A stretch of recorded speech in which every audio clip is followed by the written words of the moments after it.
Yes, Bill Walsh's Revolution was on show for the first time as the NAB Challenge kicked off for 2015.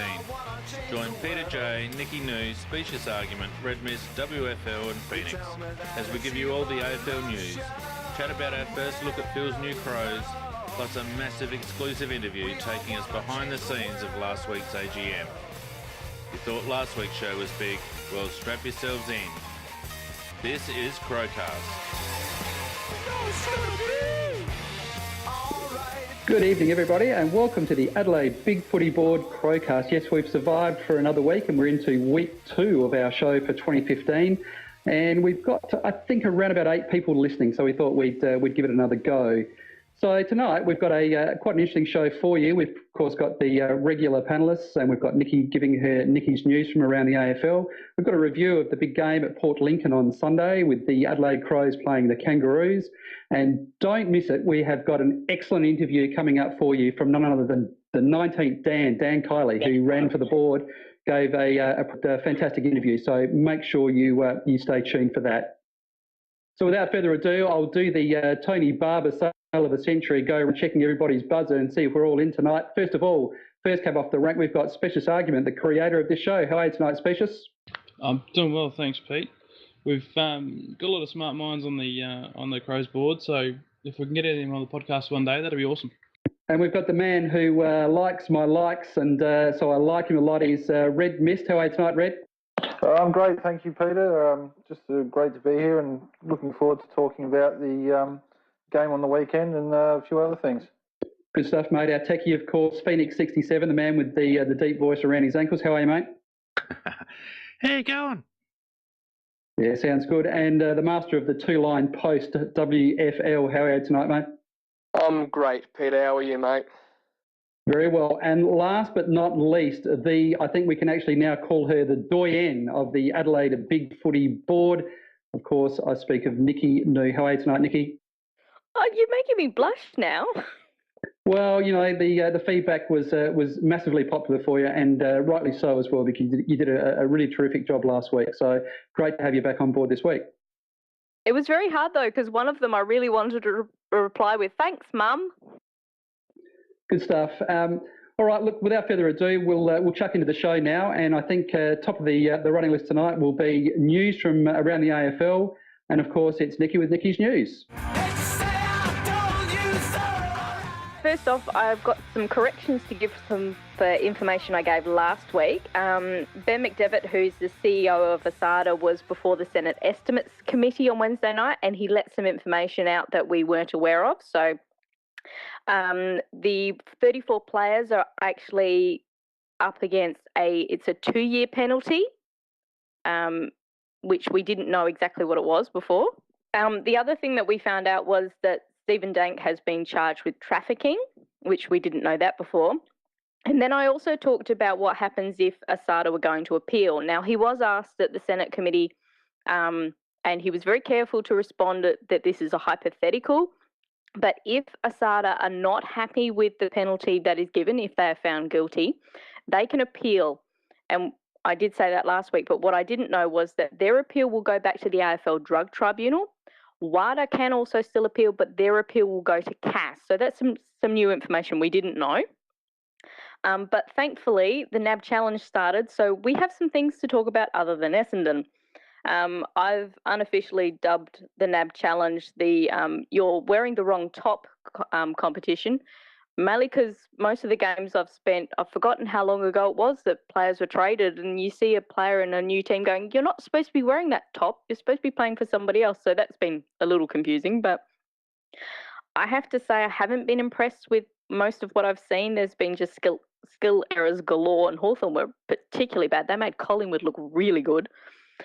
And unfortunately, the things have happened that we didn't want to see happen. We've had some ACLs for Mackenzie from West Coast and Liberatore from the Western Bulldogs. Don't forget Christian Petrarca.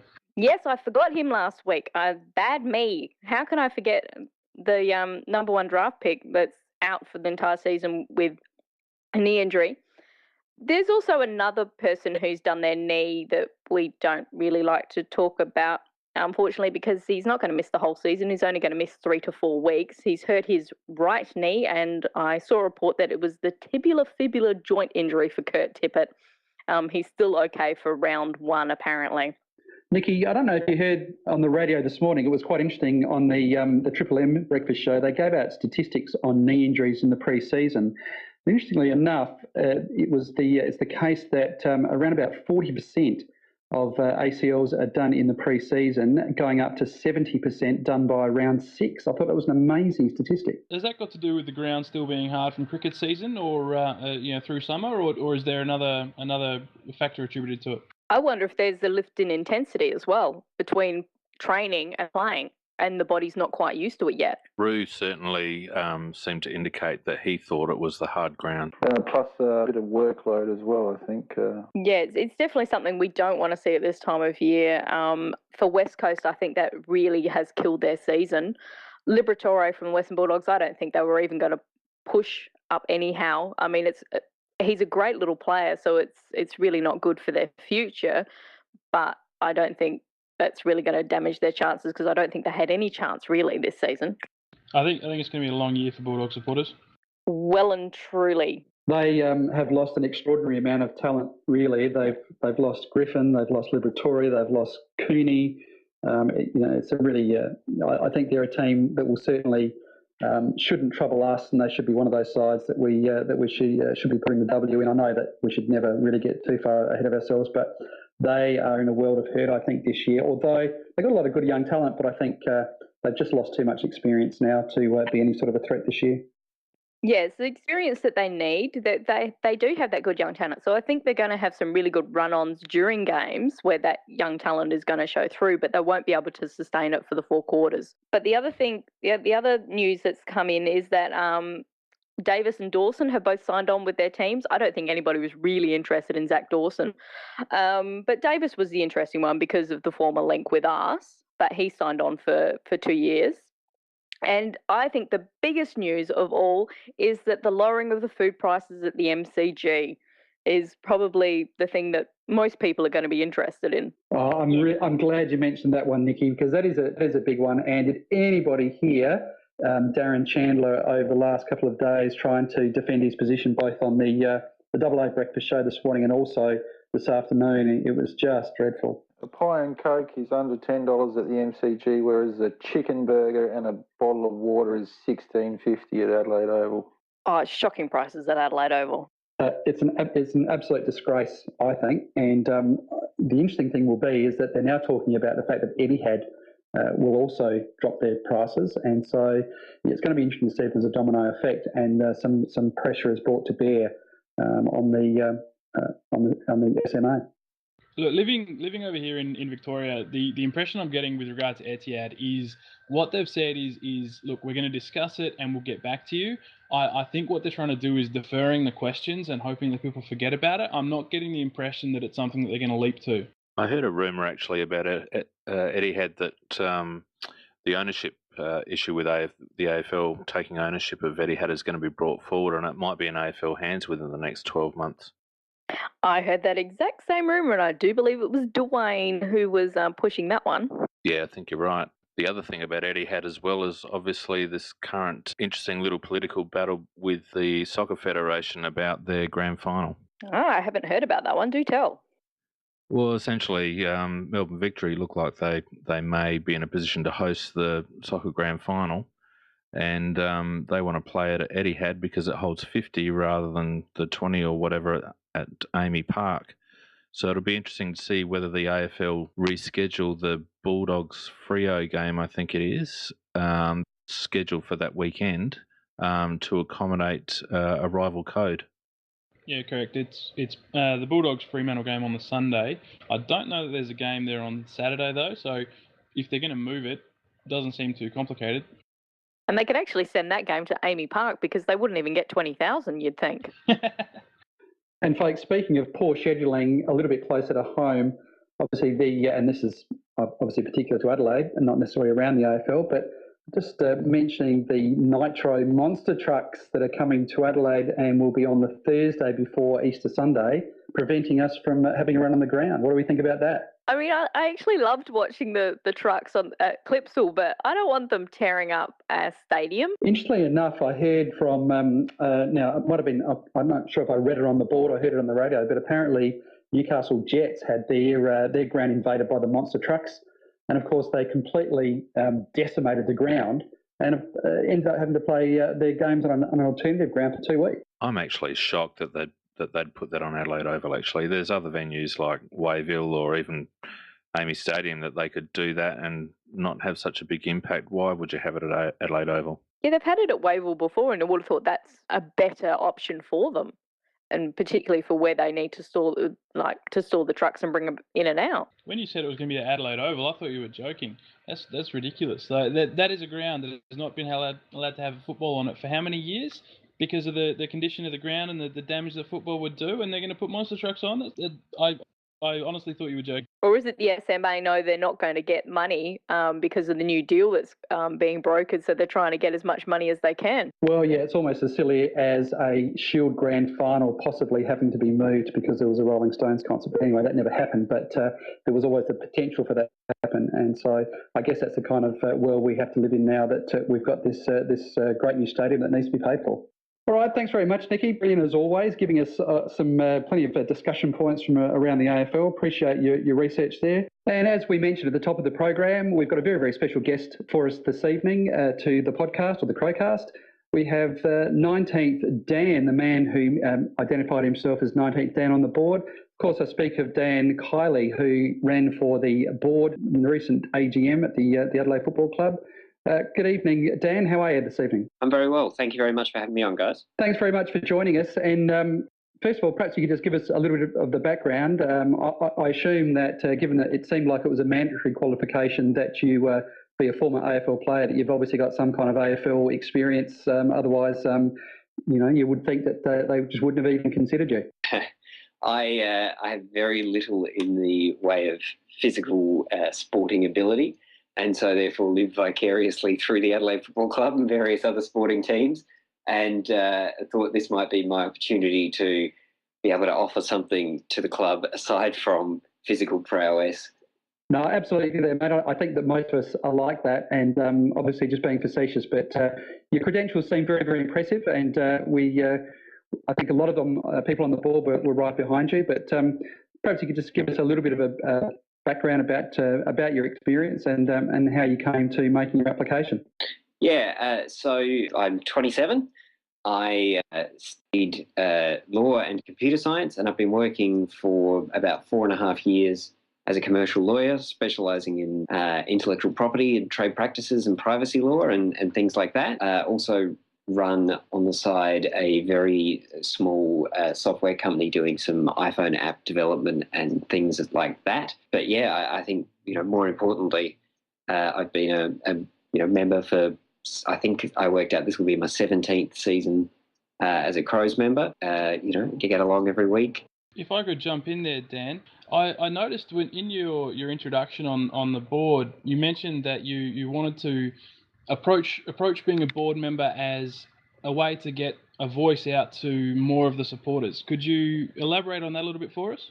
Yeah, I think it's both ways. It's not just a voice out to the supporters, it's a supporter voice in. I don't know that I can ever, or anyone can ever possibly claim to speak on behalf of 50,000+ members with one unified, consistent voice. And I tried to be very careful never to say that I was going to represent the views of every single member. But when you look at the board at the moment, before and after the election, we've got on there a handful of experienced business people who are very important for running a AFL club these days, where obviously the finance, the business side of the thing is more important than ever.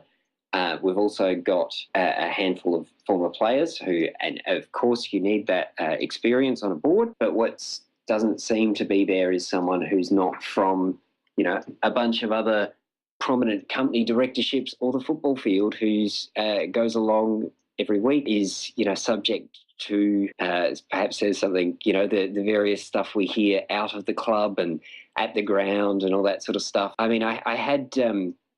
sort of behind the scenes, I know from the board, Elder Van Berlo and he said, it seems like there's a lot of things the club does where you just needed someone earlier in the process who's sort of like a sensible, ordinary person who goes, no, hang on a sec, wait, are you sure you really want to do that? And it's that sort of voice that seems to be missing, and of course the communication in the other direction, where there does seem to be a bit of a stone wall on certain things. I think the club is getting better in that regard, but there are certain things where we're sort of just told, just leave it with us. I don't like dredging over the Tippett saga, but the line there where we kept getting told, when this all comes out, it's all right, one day you'll hear the story and you'll understand. And we got told that and assured that, and then that never came.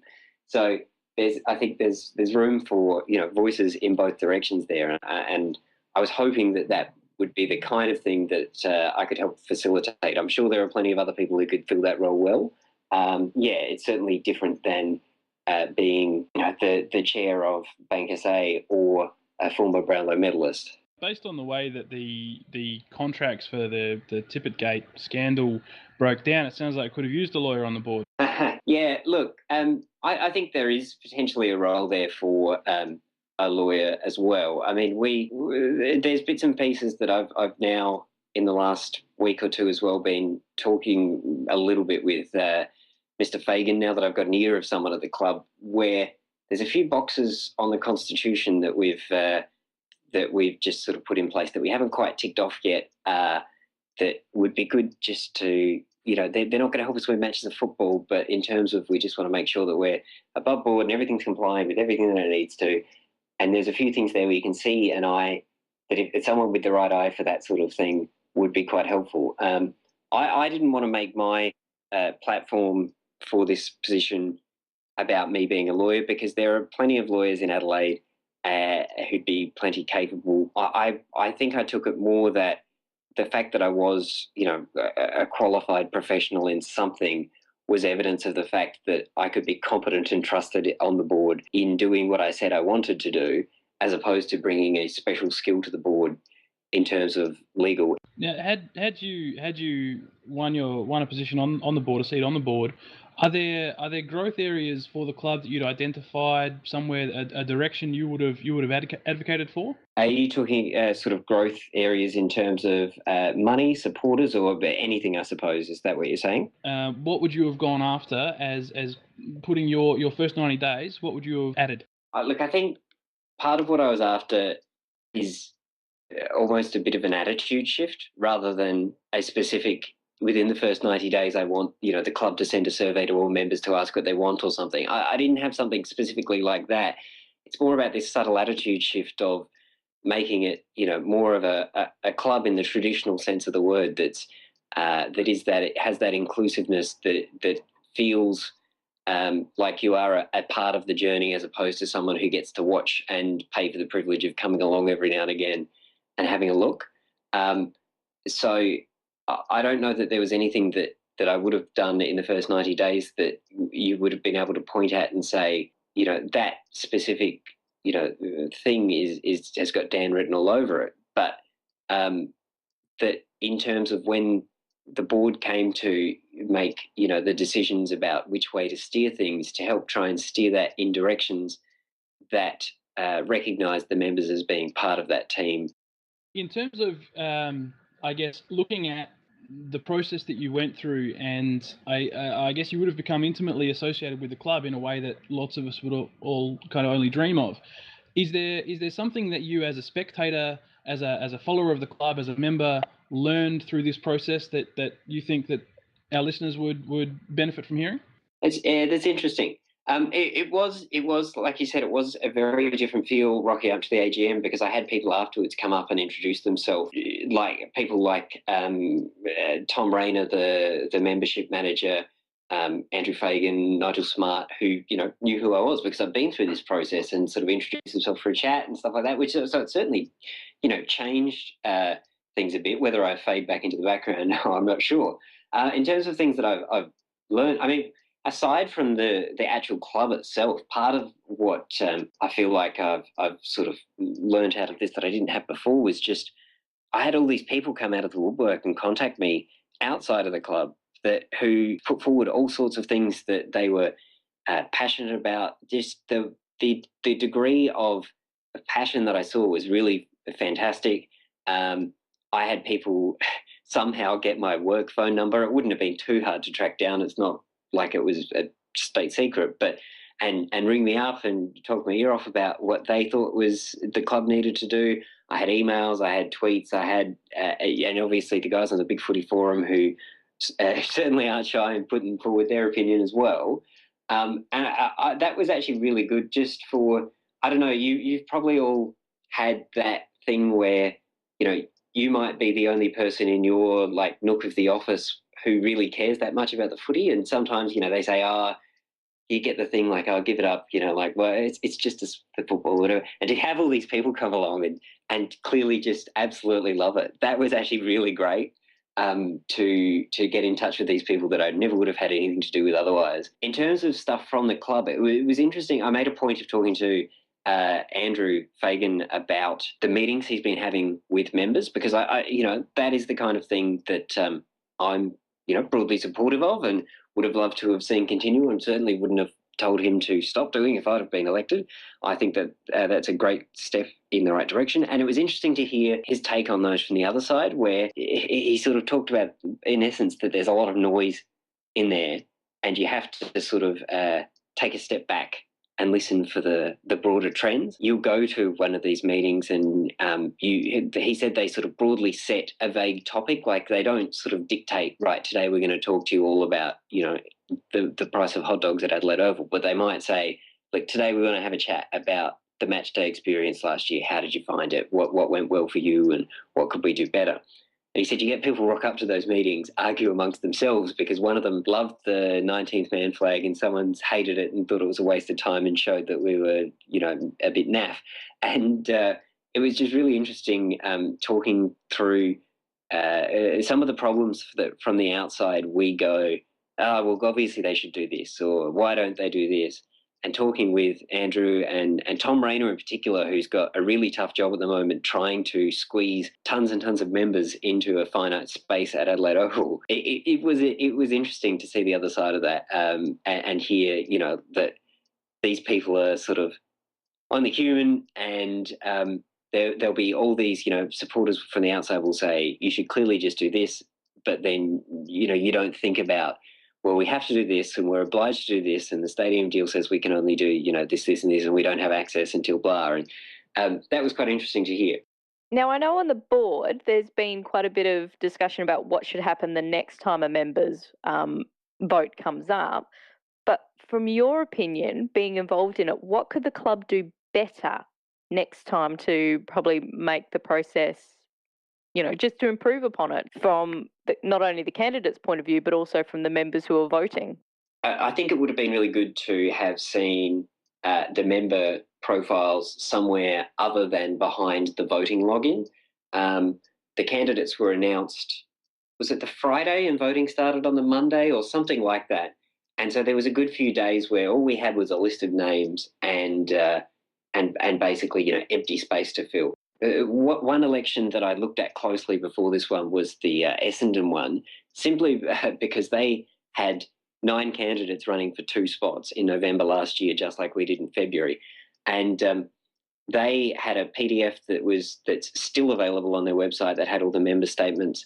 And had a bit more sort of, you know, availability of that information. And I think that would have helped, especially where it's sort of a bit lopsided in terms of the profile of some of the candidates versus some of the others. The 250-word statement that everyone got to circulate to members is pretty brief, but realistically, you know, if you've got 9 candidates, that you're already talking 2,500 words, and so I'm not quite sure that anyone wants to be bombarded with anything more than that. We've obviously talked at length on the BigFooty forums about whether or not they should be releasing the number of votes that everyone received. I would like to see that, and as I've said on the forums, I made that clear to Andrew Fagan. He said that they probably weren't going to. I sort of then made it clearer in writing that I would really like to see that.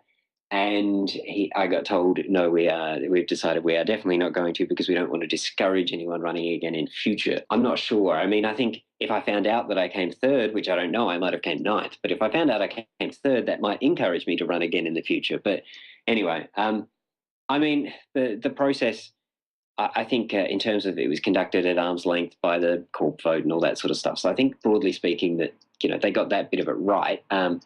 But I would have loved to have seen, a bit more, just have that information that the candidates have already supplied out there. And then obviously it's outside the club's control, but it would have been, if that was out there, I wonder as well whether we might have seen some of the, local media pick up on a tiny bit more, so that we got stories other than just the ones about Rue and Jamo. I got some good coverage, but it was after the voting had closed, which was a bit of a shame. Anyway, the club handled it relatively well. I think I'm not quite sure then, Nikki, if you're asking the question as part of yours as to whether the club could have conducted this better if certain people were appointed candidates rather than elected candidates, but that might be a separate question again. My personal opinion is that they have every right to nominate, and I don't think there should be any restrictions on who can or can't apply. I was just interested to see what you thought of the process was. I agree totally that I think the information should have come out a bit earlier, so that gives us a bit more time to have a look at the candidates and to really do our due diligence if we wish to. Yeah, absolutely. Now that I've sort of raised that, I'll just say, I definitely don't think there's any problem with past players running. You certainly can't make that rule and that start precluding people from running, because then you get into ridiculous situations, and that's the complete opposite of a democracy. In this situation, it's more just that it was my opinion that the board, given that the board had brought Rashudo on early, you could see that it clearly wanted him there. They have a spare spot to appoint someone without putting them to the election. They could have put him straight into that spot, and then we would have been talking about Jamo and 7 other candidates from all sorts of backgrounds, and it would have been a much more interesting race. As someone raised recently on BigFooty, it didn't have to be a past player. It could have been Graham Goodings, or it could have been Keith Conlon, or it could have been also any number of other candidates with name recognition. You certainly can't stop that. And I think that you never know what might happen in future years, where you might find a prominent Adelaide person or a past player who's really unhappy with the direction of the club and can use their notoriety to help, steer something in what they see to be the right direction. I note when we applied, obviously I knew that Rue would be running for one of the spots, and so I knew what I was getting in for there. We didn't know who else was running, and I happened to walk past Rod Jamison. Actually works in the same building as I do in town. And I happened to walk past him with someone, and I said to them 2 days before the voting happens, you know what, if Jamo runs, I'm in trouble. And that turned out to be quite the prophecy. But anyway. Dan, can I just ask, are you encouraged now to run again, or is that at the end of the line for you? Certainly I haven't decided that it's the end of the line. I haven't gone, you know what, I'm definitely going to be back on this horse next year. I'm not quite sure. I mean, in part, I had certain things that I'm looking for out of the club, and we've got a lot of new faces there at the moment. And so in part, I want to see how they go this year. If the sort of things that I was looking to be addressed all start trending in the right direction, then it might be that, sort of my reason for running starts to, fall away to an extent. I'm not sure. We'll see. I've had, about a week now to sort of mull it over, and I still haven't really come to a concrete conclusion. I certainly don't plan on, disappearing from the footy club, but whether I'm looking to unseat Rod Jamison next year, I'm not entirely sure. And I'm interested in how you went about garnering support, given that you were not a well-known candidate in the public. Can you just talk briefly about your strategies? We're aware of BigFooty involvement, obviously, but what else did you do? My key thinking was that I was running against people with name recognition, and so my thought was I need to get my name in front of as many other people as I can, so that when they see the voting form, I at least, aren't, well, who the hell is this guy? I can appreciate, though, that can lend itself to end up being a slightly obnoxious because you're, like just looking like you're looking for attention everywhere. But I just, against such high-profile candidates, I don't think there was any other option other than trying to at least have your name there. To me, it would seem ridiculous to put 250 words out and then leave it at that. I don't know that I sort of know any other way. Like I'm just used to being able to do things like use Twitter and make a website and stuff. And so there was never any other I was never going to do anything other than that. I wasn't quite sure, how involved people would get on various things. I went on the Crows subreddit, and the moderator there suggested that I, start a Ask Me Anything, and I got sort of half a dozen questions and answered them, and that was about it. I went on BigFooty and I got pages and pages and pages. So I had the Twitter, I had the Facebook, BigFooty, I had the Reddit, I obviously had the website. That was mostly, I did actually, for the sake of it, set up a Google Plus thing, and I assume that no one ever went there. One thing I did actually do, I set up a tiny bit. I dipped my toe in a tiny bit of Facebook advertising. As I said, I needed to get my name so that people had seen it before when they went to vote. And also, given the as we heard at the AGM, that the turnout rates for voting at 20% were unusually high. So there was also the chance that someone who might not have thought to vote, seeing something, would actually become motivated to vote and then go and vote for me. Everything tried to link back to the website. I wasn't sort of trying in advertising or tweeting, whatever, to trick anyone into voting for me. I was just trying to get them to think about me. Like there were a lot of people on BigFooty who'd clearly had read my stuff, decided it wasn't for them, and that's absolutely fine, because I would much prefer that to, someone who just blindly went on, saw two names they recognised, ticked the box and got on with it. Anyway, yeah, so I tried all sorts of stuff. Dan, I've got one final question for you. Yeah, absolutely. Kitchener bun or Berliner? Probably the Berliner with the jam, because the too creamy otherwise sometimes with the Kitcheners. Well, Dan, I know most of the listeners that are with us this evening will hate me for doing this, because that has been an absolutely fascinating interview, but we unfortunately need to wrap it up there. We're just about out of time. So just want to say on behalf of the panel and behalf of all of the people on the BigFooty Adelaide board, we're very, very grateful for the time you've taken tonight. We really appreciate the fact that you've added some credibility to the burgeoning Adelaide BigFooty CrowCast. So it's been fabulous to have you tonight, and I'm sure that all of the posters that listen to this podcast will take great interest in what you've had to say. No, absolutely. And look, you guys, spend your time talking about the trial on the weekend and the one coming up next week, because that's far more interesting than me. That's what it's really about. Well, we'll also want to follow, obviously now you'll be looking for an AFL career so that you can well and truly challenge those ex-players next year. Yeah, Podsy's given me some hope that I could still crack the big leagues, but I'm not sure that it's going to come off for me, to be honest. Essendon might need some players. Absolutely. Hey, actually, question without notice, Nikki, as well. Have you last week?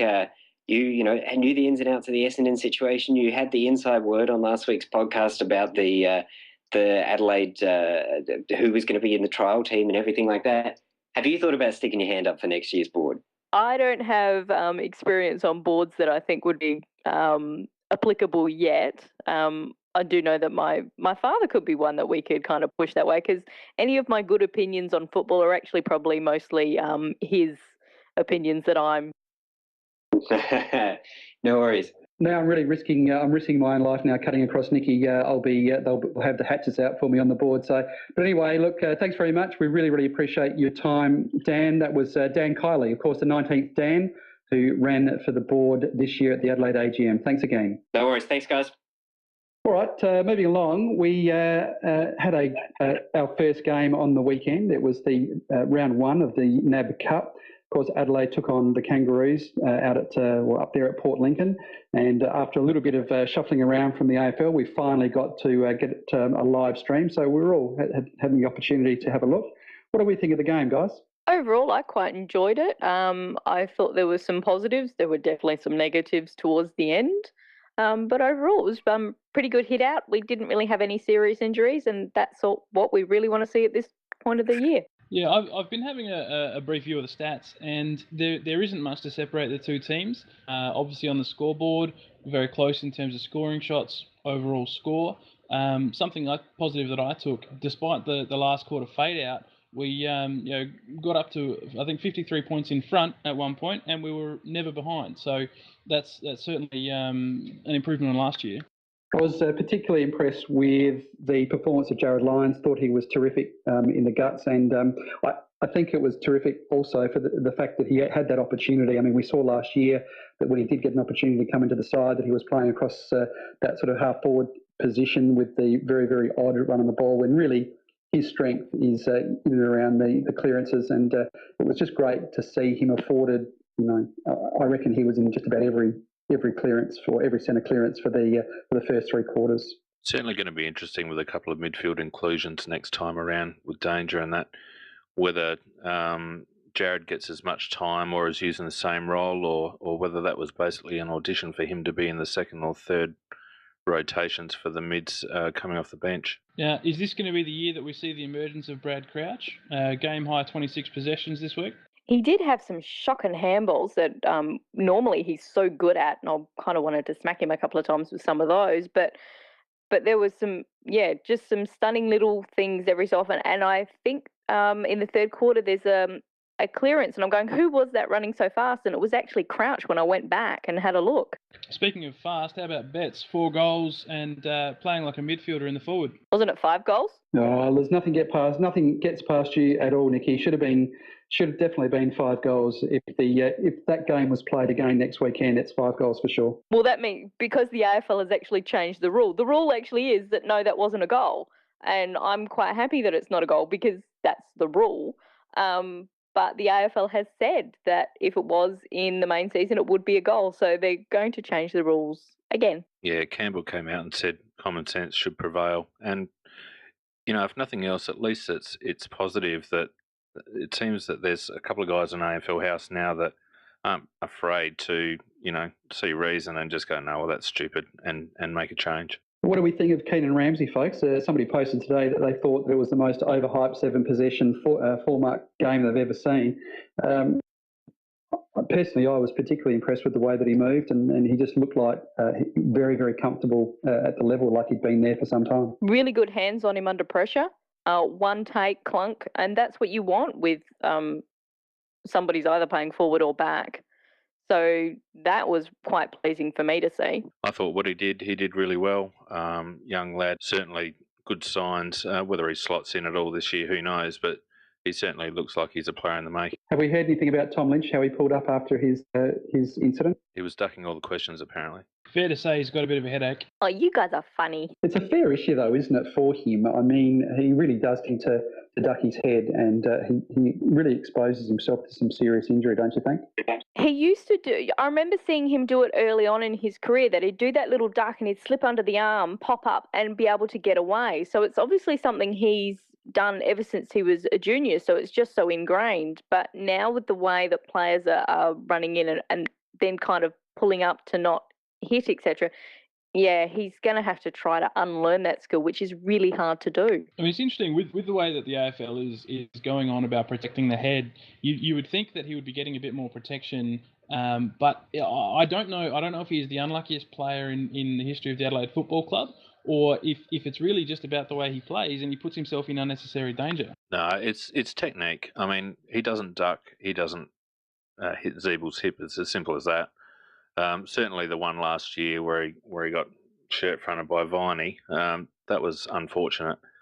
But he does do things to put himself in positions that he shouldn't really be in. Yeah, very unfortunate there for Tom Lynch. Just moving onwards, how did we see the performance of the coach, Phil Walsh? I was interested to try and figure out what happened in the last quarter, because clearly, what was it, 39 points to 1? Now, I was wondering if that was a deliberate strategy by Phil to just pull off the talent, or was it the old 2014 Crow drop, last quarter drop? He was making a lot of changes, I noticed. People were being moved around a lot from what we could see on what they were showing on the telecast. But he was also really not happy in the talk afterwards. So we'll see what happens next week and see if there is another little fade out, whether it is something that is held over or whether they've put something in place to stop it. The thing that I noticed about that last quarter is that there didn't seem to be any, like Phil mentioned in the conference, that there were a couple of people trying to make changes on the field, but I didn't really notice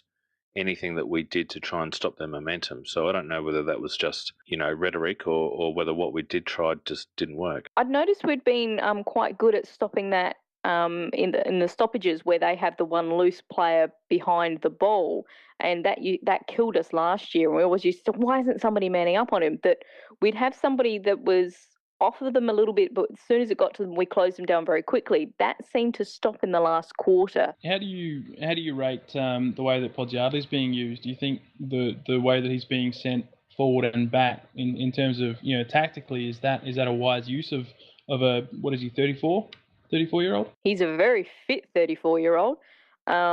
And he's also got quite a good footy brain and a really good pair of hands. I mean, his contested marking is great. So that is beneficial down in the back lines. I think it'll be all about structure for Pod. Obviously, Jenkins was in the ruck, which he won't normally be for that amount of time.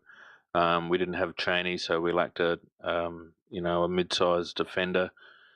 I think it's going to come down to horses for courses with Podsiadly. Yeah, he's a really good depth player to have. So I noticed with Taylor Walker, he was roaming up the flanks quite a lot, and he seemed more keen on setting up goals rather than just striking them himself.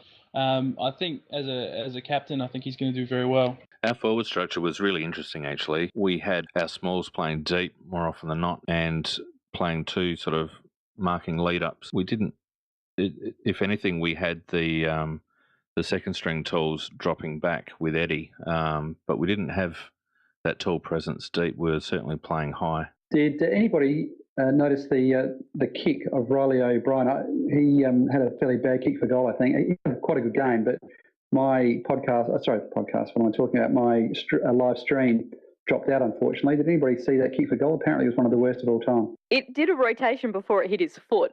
Was it Ian Perry-esque? No, Perry got a better helicopter spin on it. If we've even got Pez in the same conversation here, we've got some serious kicking problems. He was interviewed after the game about it, and he said that he was, you could tell, particularly in the last quarter, how tired he was. His legs were so sore. And when he was doing that line-up for goal, he was thinking about too many other things, and that was kind of distracting him. So his ball drop, he knew, was horrible. And in his own words, it was, I need to go back to training and fix that. Yeah, indeed he should, by the sounds of it. So, going around the guys, folks, what do we say for an out of 10 for the trial game? How do we think we went out of 10? I'd say a 7. Last quarter probably knocks a point off of that, but it was pretty good for a first hit out. Yeah, I vote for Van Berlo. 10 individual goal scorers. I'm happy with that. And as you say, it's a trial game, so we're really trialling where we're going to play this season. Yeah, I tend to be with both Phoenix and Nicky there. I think it was worth a 7 out of 10. I thought the first 3 quarters were terrific and just let down a little bit by that last quarter. All right, well, look, thanks for your thoughts there, guys. That wraps up the review of the big game on the weekend. Nicky, I'm just going to throw to you. We had a little bit of a chat off air about some anecdotes you've got from the AGM for us, and perhaps you'd like to share that with the listeners. Yeah, one of the things that's been said, we all kind of talk about how much of a hard nut Walshy is, but everybody else in the club has always been keen to point out that he's got quite this little wicked sense of humour, and we've started to see that a little bit, but it really did come to the fore at the AGM. He was introducing the players, and when he brought them up, and he brought them up into groups, so we had the trader players, then we had the draftees, and then we had the rookies. And before he brought them all up, he said that one of the things he asked for was height, which we would notice from the recruiters, but he also wanted characters. And the first thing that when the players got to the club, he asked them, what are you famous for? And so when Cheney and Loudon came up, he got them to tell us what they had told Walshy. So for Cheney, he's the only redhead who can tan, apparently. Luke wasn't a little bit too sure, but then Walshy piped up that you love your dogs. And he apparently owns 2 Dachshunds. Luke told us that Walshy refers to them as ferrets with legs, and also that if anybody's driving past Seaview Road down Henley Beach Way, to look out for the two little dashhounds and not to run them over, because Luke really loves his dog. When the draftees were then brought up, they had to nominate. Cheney had to nominate two. He nominated McGovern and Deer. I've never seen a person go as red as Deer did. He's a very shy boy, apparently. McGovern is most famous for giving an interview on TV missing his front teeth after they got knocked out during a game. And Deer being so famous that all he could actually say was that he's most famous for being Paul Deer's son. At this point, when the rookies were called up, it looked like they wouldn't quite fit on stage, so Kyle went to walk off. Walshy's leaned over and admonished him that, Kyle, team first around here, and made him get back up, which was quite amusing. But I think the best one was they nominated Keenan, and he was most famous for, as he said, only having one eye. But what we didn't know was that his first day at the club, he told the boys all about it, and then he took his eye out to show them. And apparently that freaked most of the boys out, and they've asked to never see that happen again. But Keenan did promise not to show us that. So that was kind of funny. But yeah, it was quite funny. He's very quick-witted, I found, and I also discovered after the fact he has a very, very, very firm handshake, because I did get to shake the man's hand. It's good to know that he's got a sense of humour, because we've had the club on lockdown. He's got that very stern-looking face. It's nice to know that it's not all business. It needs to be, a lot of it needs to be business, but it's nice to know that he's not going to lose the players the way maybe someone like Neil Craig did, where it was just all about work. There was a lot of banter back and forth between him and the boys, and so you could see that there was this real kind of respect going on. I kind of likened him to that teacher that you voluntarily called sir. So there's that respect, but you also can have a joke with them. He's very much a man's man, and I think that's what we need at the club. Oh, definitely. And it was great to see. Thanks very much, Nikki, for that information. It's always really good to hear some of the behind-the-scenes stories of the players, and I'm sure that everybody appreciates that kind of information, because we just don't normally get that.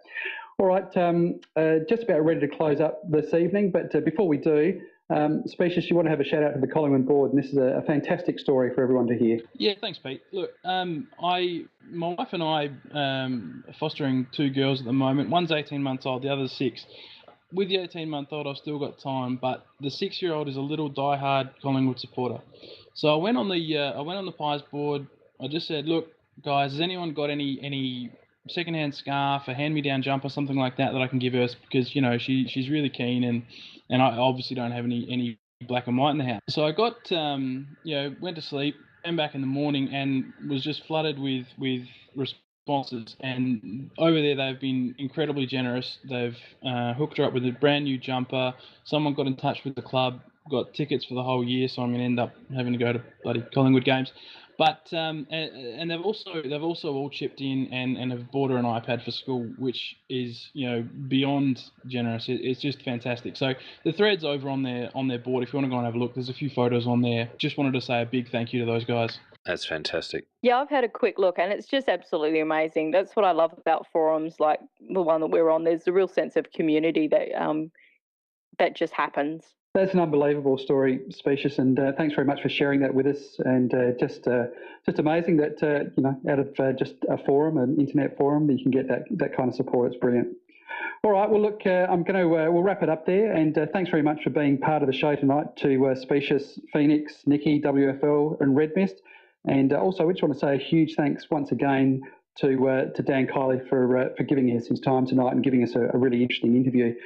Looking forward to next week. We'll have obviously a preview of the big game against Geelong, and hopefully with his effort on getting Dan in tonight, Phoenix will be able to work on Gillon McLaughlin, and Specious can work on Fags, and we can get a similar kind of interview. But that's all for us tonight, folks. Thanks very much for listening. We look forward to catching up with you again next week on the Adelaide BigFooty CrowCast.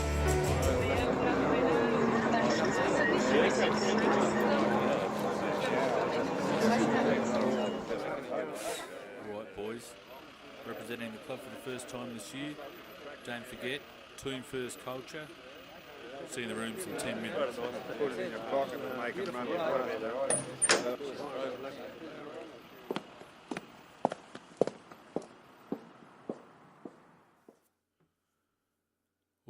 Campo, where's the boys, mate?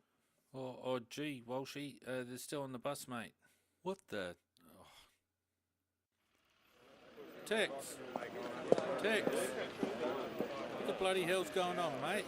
Oh, Walshy, this is team first culture, mate. We don't know how to get off the bus because we don't all fit out at the same time. Oh. Geez, Campo, it's going to be a long year, mate. This has been CrowCast, brought to you by Casmar Event Technologies for all your live audio and studio recording needs. See you at the footy.